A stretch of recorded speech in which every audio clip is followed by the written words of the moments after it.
Hey guys, welcome back to my channel. So today I wanted to do a review on the new Anastasia stick foundation. There are a lot of mixed reviews out there on this foundation right now, and I wanted to give it a go. I had to wait a little bit to get it. The first shade that I picked up actually was too light for me, so I had to go back and get a different one. The shade that I have is Beige. The one that I did pick up was Light Ivory, I believe. There's a picture going around on social media right now that is like sort of comparing these shades in the stick foundation to MAC foundations, and it is completely wrong. I would say I'm an NC20 in MAC right now, and the Light Ivory is supposed to be a match for NC20, and it is not at all. I would say that Light Ivory is comparable to like an NW15 because it definitely had pink undertones in it. So I have the shade Beige.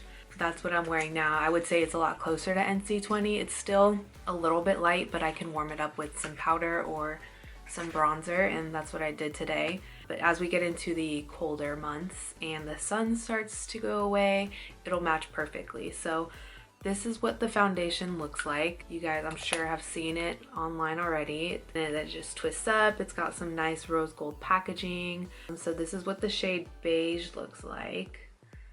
You can see it's very yellow undertone. I'm gonna go ahead and swatch. So that's what that color looks like. So I do have it on right now. I'm gonna put it in like an over clip of me applying it with a beauty blender. So let's get into the claims on this foundation. It is a highly pigmented buildable cream foundation stick with a natural matte finish, ideal for normal to oily skin types. So what I found when I applied this foundation is that it is definitely for oily skin types. I'm going through a sort of rough patch right now with my skin. It's definitely combo right now, and it feels on the drier side, especially around my mouth region because I'm using topical acne cream right now. It dries out my skin. So right now I am combo. I'm definitely dry in this area, but I still get oily throughout the day, especially in my T-zone. And with this foundation, when I put it on, even with a beauty blender, my skin, like you could see, even on my forehead and on my chin, that I had like dry patches. So that is why I have been applying this foundation with the Laura Mercier hydrating primer, because it helps add some more moisture to my skin where I need it. And then I go in with the Benefit Professional primer and get that in my T-zone to help blur out my pores and to help keep me matte throughout the day. And so I also do set this foundation with a powder because the first time I wore it, I didn't wear a hydrating primer, so it just looked really dry on my skin, and you could see like it flaking everywhere. So I wore it to work the first day, and it just like completely broke up on my skin after a few hours. My skin was so oily, even with wearing an oil controlling primer. I believe I wore the One Heck of a Blot Soap and Glory primer. And so now what I did the second time I wore it, I wore the Laura Mercier hydrating primer and the Benefit Professional, and then I set my face like I normally would with any other foundation. So I set my nose and my chin and my forehead, and I just let it sit so that my oils would get absorbed and it would last longer throughout the day, and that did the trick. It ended up lasting all day, like definitely 8 hours, and by the end of the day it still looked really good on my skin. It wasn't breaking up at all. So I would definitely recommend this for anybody with oily skin. If you have dry skin, I think you would be able to get away with it only because you can wear something hydrating underneath. You can wear like a radiant primer underneath your skin to add some luminosity. It is definitely a natural matte finish. I don't see any shine on my face, although I did set my face today and I did add highlighter where I wanted it to be. But overall, I think anybody can wear this foundation just as long as you take the right steps to make it adjust to your specific skin concern. There are some areas like right here I'm noticing in person it looks a little dry, but throughout the day once my oils start to come through, everything sort of blends together and looks more natural and the dryness kind of disappears. So I wouldn't say that it's totally full coverage. I would say it's like medium buildable.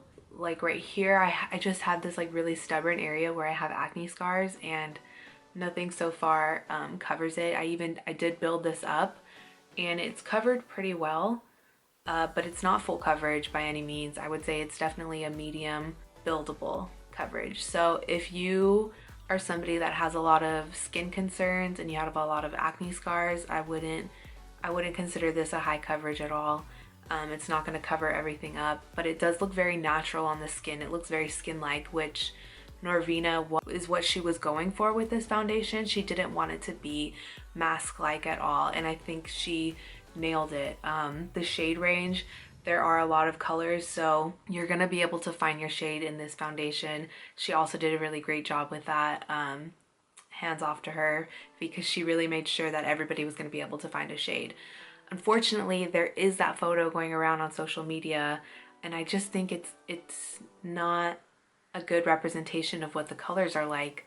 So if you have the chance to check this foundation out in stores, I would definitely do that and not go off of that photo. Let me try and find that photo actually, because it's just so misleading. This is the photo that I'm talking about.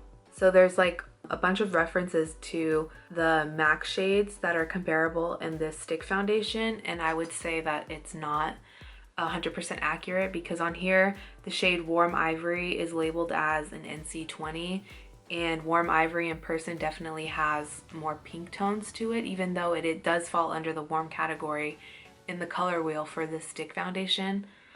It definitely pulls more pink, and it's not near an NC20. It's more like an NW15. The shade Beige on here is comparable to NW25.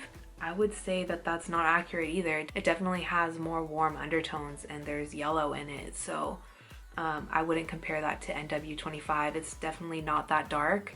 I would say it's closer to an NC20. So if you're close to an NC20, I think the shade Beige would be a good match for you. And yeah, I would just be cautious of that photo that's going around, because that's what I originally went off of, and I had to return the original color that I got because it just didn't match me. Overall, I really have been enjoying this foundation. I think it's gonna be my everyday foundation right now, just because it feels very lightweight on the skin. It definitely sets down and you don't feel it at all. It's very lightweight, which is good for everyday wear because you don't want to feel like something's heavy, and it's so easy to blend out.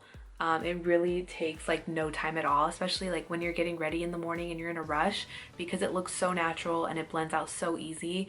I can see this be everybody's staple in their makeup routine because it's just so fast and it's so easy and it looks so good on the skin.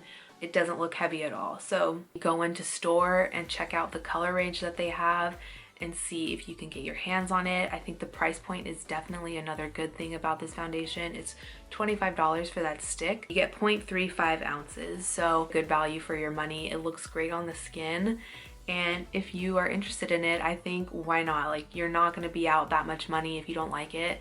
And Ulta and Sephora have a great return policy. If you don't like it, you can just take it back. Yeah, those are my thoughts on the foundation. I would definitely recommend trying it if you are oily, for sure. If you're dry, I think you can still make this work, because I'm having some dry issues right now around my chin, and all I have to do is add a hydrating primer and it feels fine and it looks good. I hope this video was helpful for you guys and you enjoyed.